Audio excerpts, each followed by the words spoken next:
This is How to Math with Dr. Ian Lundholm. In today's episode, the integral test.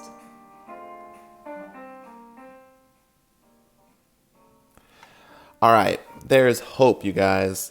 I think that this PowerPoint will last less than 50 minutes. I think that this is going to actually be a pretty quick one. I wanted to clue you in. This is coming from page 821 in our book.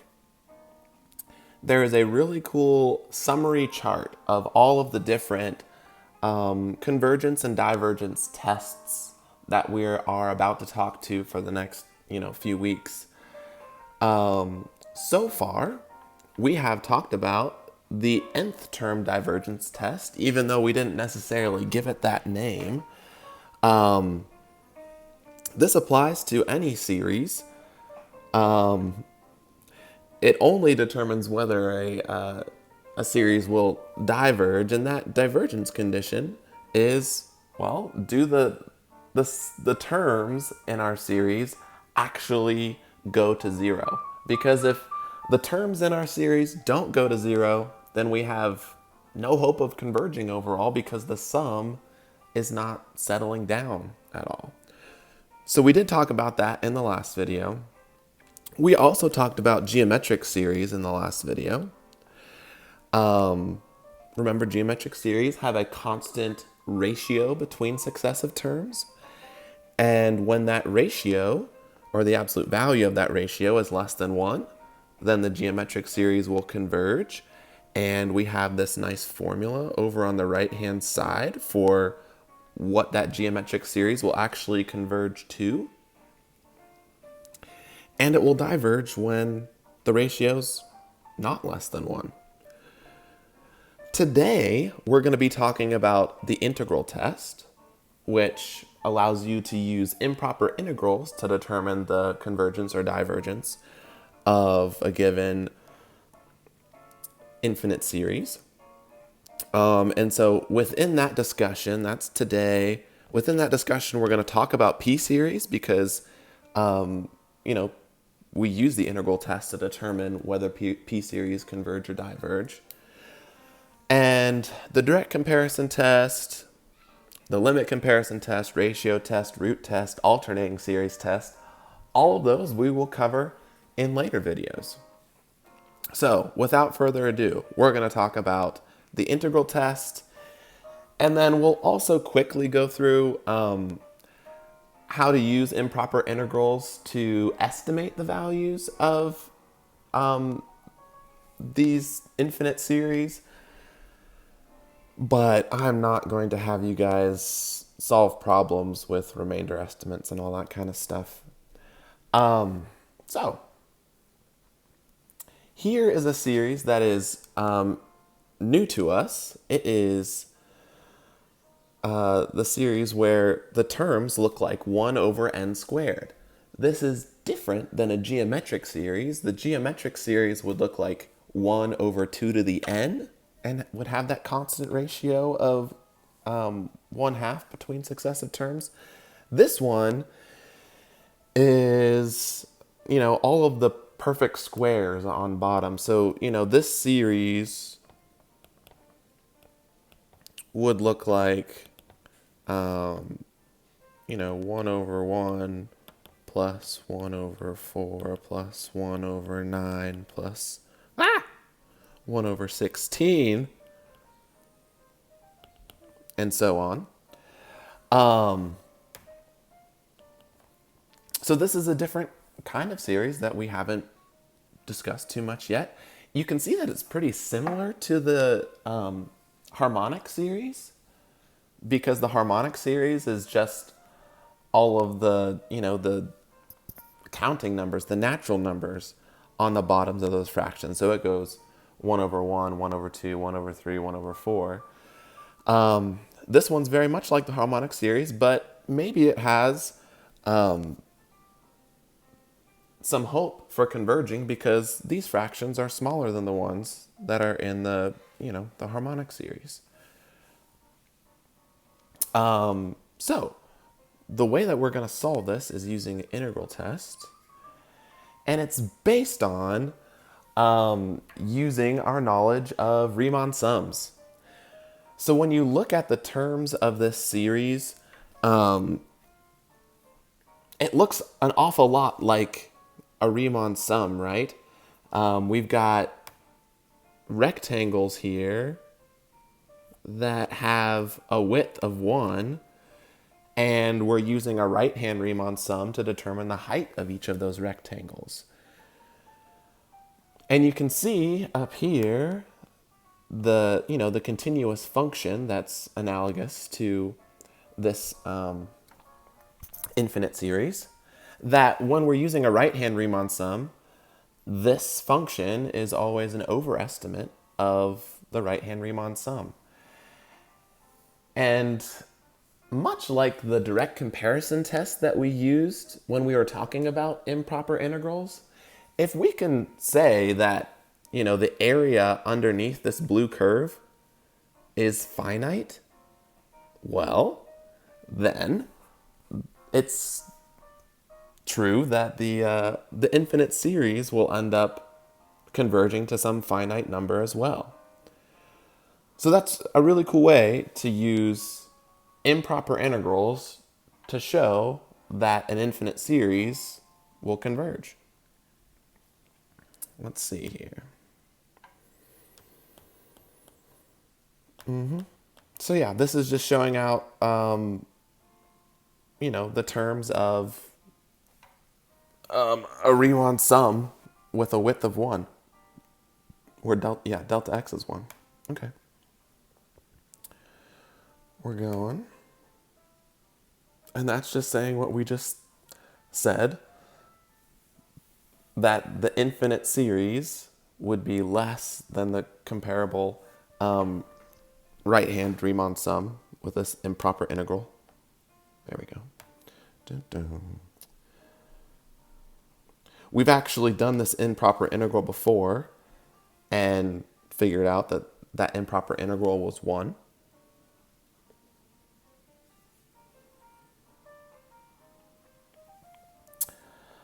We can often compare a series, or at least all the terms in a series, past some point n to an integral, just as we did above. When we can, the behavior of the series and the integral coincide. They either both converge or both diverge. And we'll look here at the integral test. This is the formal statement. Do know that when we're applying this integral test, the relevant series will converge or diverge with the integral because they are tied together, but the exact value that you would get for the improper integral is not going to be the same exact value that you would get for the infinite series. All right, and here's the proof. The proof relies on the bounded monotonic sequence theorem. We look at the sequence of partial sums, and we know that that sequence of partial sums would be increasing. And so if we can prove that the sequence of partial sums is bounded above, then we would know that the series converges. Yeah.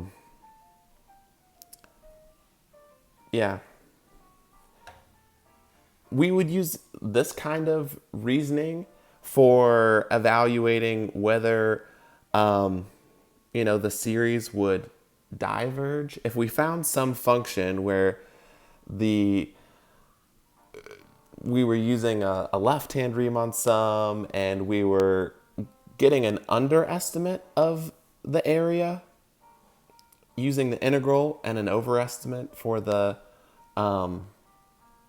series, this is the kind of picture that we could use to prove that something diverges, whereas this picture we would use to prove that something converges. If we found an integral that converged this way, then we could say that the series converges.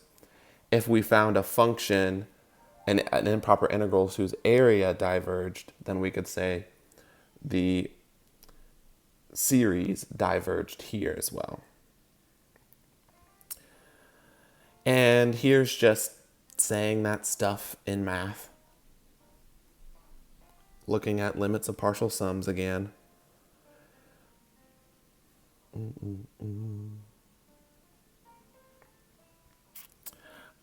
I guess one thing that I'm remembering that I didn't make a big deal about here is some of the language in the middle section, where it says f of x is a continuous, positive, and decreasing function for all x greater than or equal to some natural number n.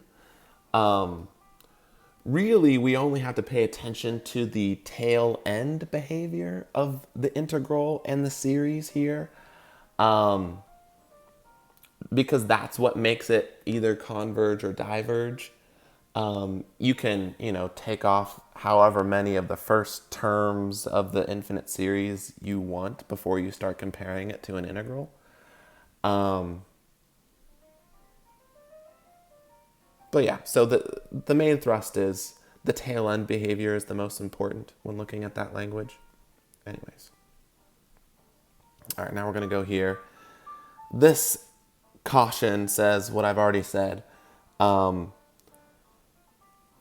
The integral test is good for confirming whether an infinite series will converge or diverge, but it will not give you the exact value of the infinite series if it does converge. So here, the infinite series converges to, this is actually pi squared over 6. And the integral would converge to a value of 1. There is a really cool video on 3 Blue 1 Brown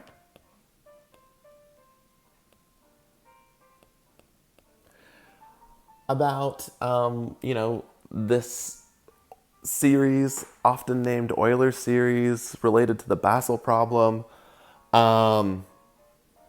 So there's a really cool video on 3 Blue 1 Brown for investigating this infinite series in particular, and I would encourage you to watch that. There's also another one that I've put on our playlist from Mathologer that has another really interesting take on the same series. And, how do you get this series that is a bunch of 1 over perfect squares? How does that series add up to pi squared over 6? It's crazy and super interesting. And they would do a lot better job of visualizing that and explaining it than I'm going to do here. So I encourage you, watch those things.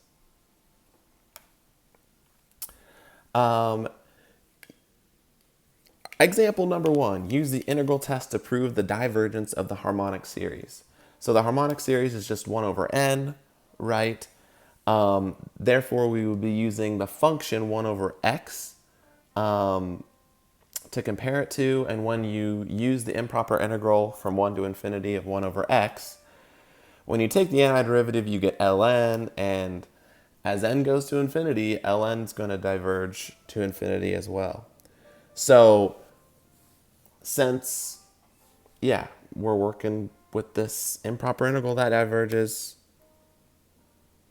the infinite series diverges as well. Cool. Now, we've shown that 1 over n squared will converge and that 1 over n will diverge. Those are both examples of p-series, which takes the form of 1 over n to the p power, and p is just some real number.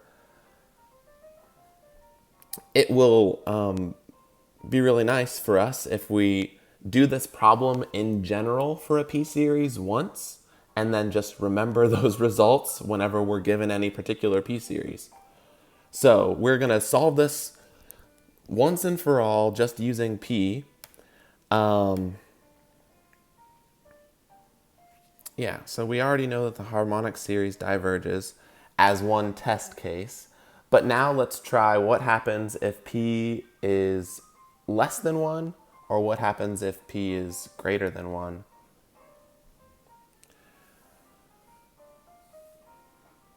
Those are the two major cases that we need to look at. This is just in general. Whatever p was, we would still, take the antiderivative this way and evolve, or not evolve, solve the improper integral this way. So this is just a general solution of an improper integral of a general p series. And we will consider what happens to this limit on the right-hand side when p is in between 0 and 1, and the other case will be when p is greater than 1. All right, so here's if p is greater than 1. Nice things happen. That limit, this part, goes to 0 overall. And yeah, we come out to some finite number based on whatever p we had. So that's cool. Whenever we have an exponent on the bottom that is greater than 1, we're going to converge. When our value of p, that exponent on the bottom, is in between 0 and 1, this increases without bound as b goes to infinity. So that diverges. So there's a summary. P series converges if p is greater than 1 and diverges if it's less than 1. Yeah. So once we know that, we can just use that result from now on. We'll just say, hey, that converges because it's a p series with p greater than 1. And that's a very acceptable answer. All right. So really the integral test is just that easy. You find a relevant integral that behaves the same way as your infinite series. You treat the series like a Riemann sum, and you basically compare areas to show whether the series converges or diverges. Not that bad.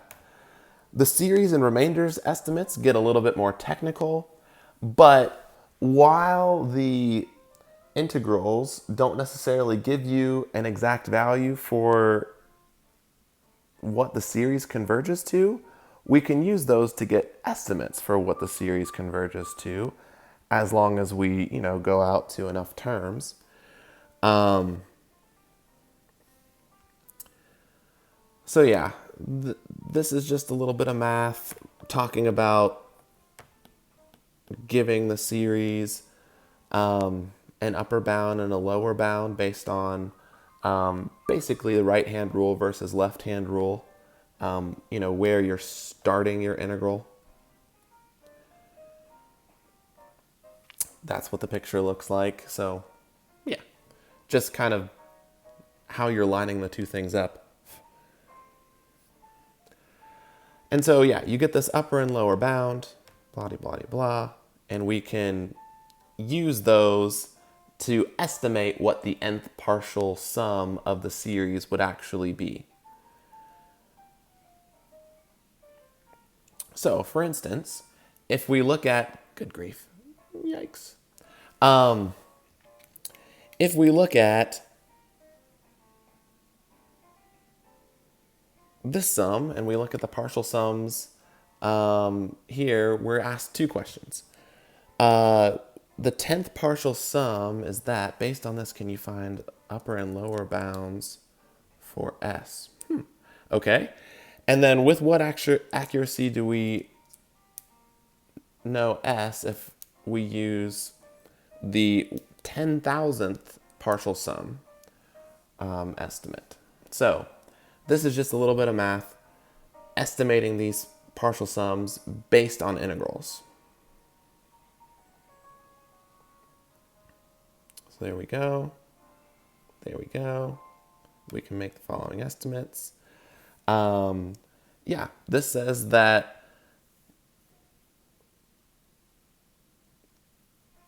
the actual value of the series would be somewhere in between 1.64 and 1.65. That's cool.